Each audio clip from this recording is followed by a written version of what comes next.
बिस्मिल्लाहिर्रहमानिर्रहीम। अस्सलाम वालेकुम नाज़रीन, मैं हूँ महरीन सब्तैन और देख रहे हैं आप मेरा यूट्यूब चैनल। नाज़रीन, कराची में कोरंगी में साद बिन माज़ मस्जिद के नज़दीक अल्लाह वाला टाउन में एक बड़ा ही दुखी वाक़या, एक बड़ा ही दिल दुखा देने वाला ऐसा वाक़या पेश आया कि बताते हुए तकलीफ़ भी होती है। ऐसा जवान जिसके बहुत से अरमान थे उसकी माँ के दिल में। उसकी माँ जो है इस वक़्त सकते के आलम में है। बाप ने रो-रो कर एक इंटरव्यू दिया है।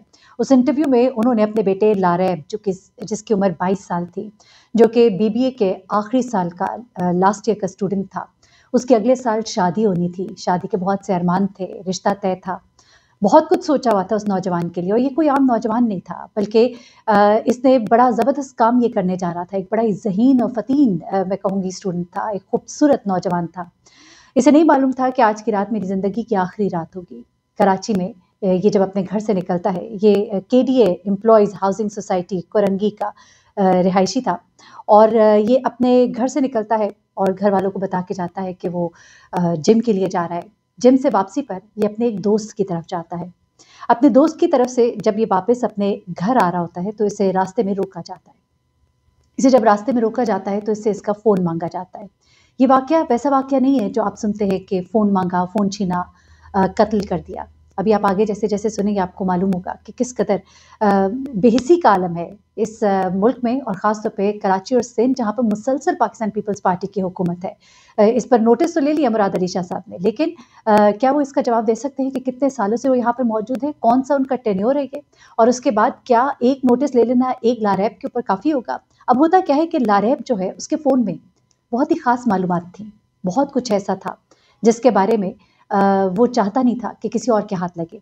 हुआ क्या उसके साथ कि इन लोगों ने इसको रोका और इससे इसका फ़ोन छीनने की कोशिश की।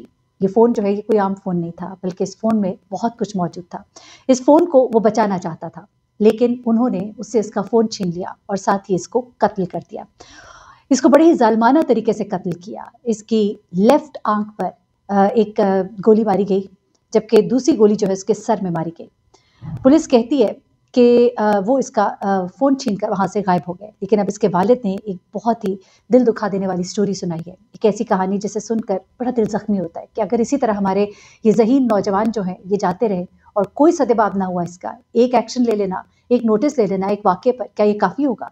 आप क्यों नहीं सदेबाब कर पा रहे? आप क्यों नहीं ये जो लूट-मार कर रहे हैं और मोटरसाइकिलों पर बैठकर आते हैं और मिनटों में किसी भी घराने का चश्मो-चराग जो है, उसकी ज़िंदगी गुल करके, उसका चराग गुल करके चले जाते हैं।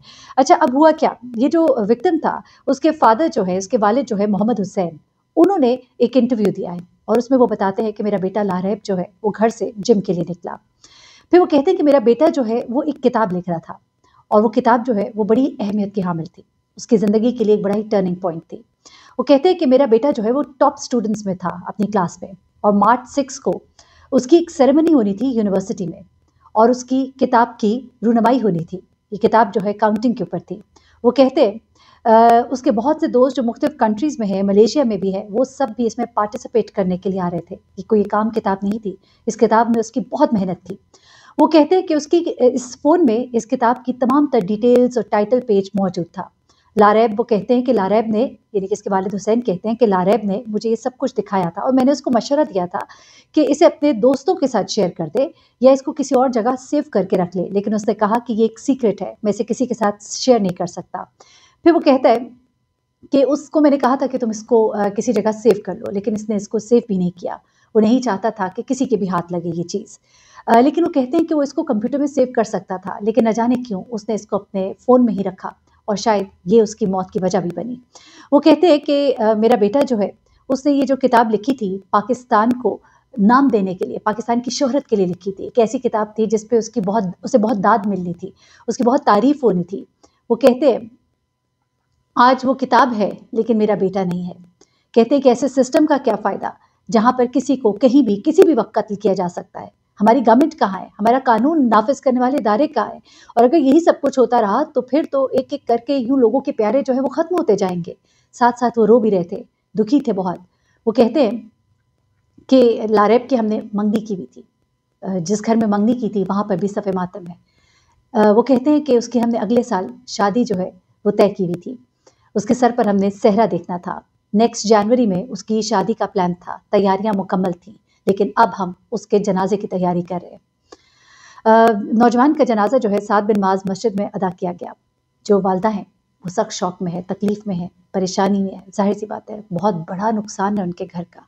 पुलिस कहती है कि 2 आदमी जो है मोटर बाइक पर देखे गए थे। अब सीसीटीवी कैमरा में क्या देखा गया वो भी जरा सुनिएगा। सीसीटीवी कैमरे मिल जाते हैं, बंदा नहीं मिलता।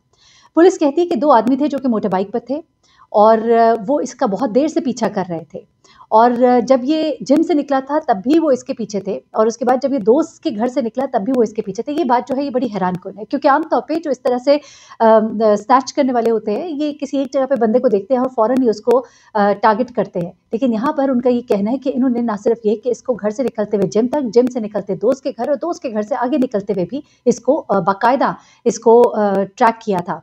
उसके बाद वो कहते हैं कि उन्होंने ना सिर्फ इससे ये फ़ोन छीना बल्कि उन्होंने इसे गोली मारी और गोली जो है उसकी आँख से निकलती हुई बाहर निकल गई।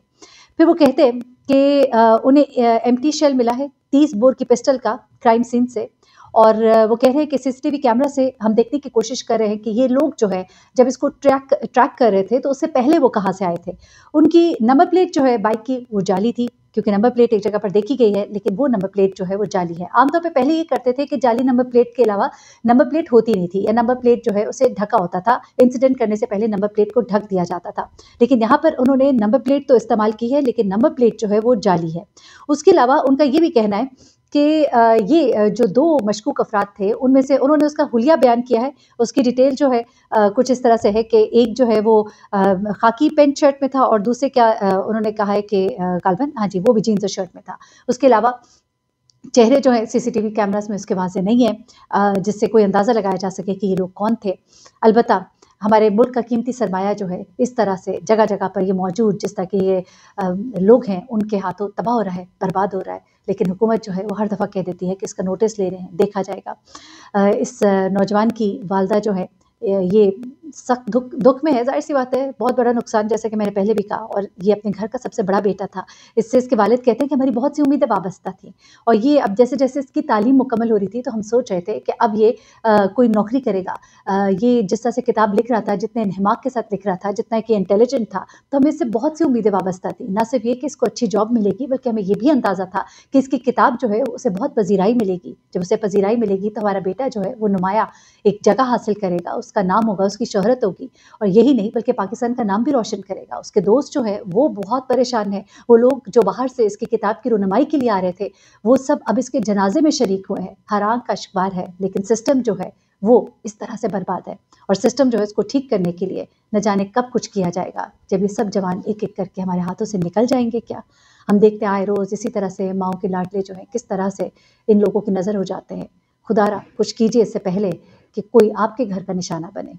जब तक अपने पर नहीं आती ना तो समझ नहीं आती। अल्लाह ताला सबको महफूज़ रखे, सबके बच्चे महफूज़ रहें। कहने का मतलब हरगिज़ ये नहीं कि आपके बच्चों को कुछ हो, बल्कि कहने का मतलब ये है कि अपने दिल पर हाथ रखें और सोचें कि आपके बच्चे जितने आपको अज़ीज़ हैं, इतने ही बाकियों के बच्चे भी उनको अज़ीज़ हैं। अल्लाह हाफ़िज़।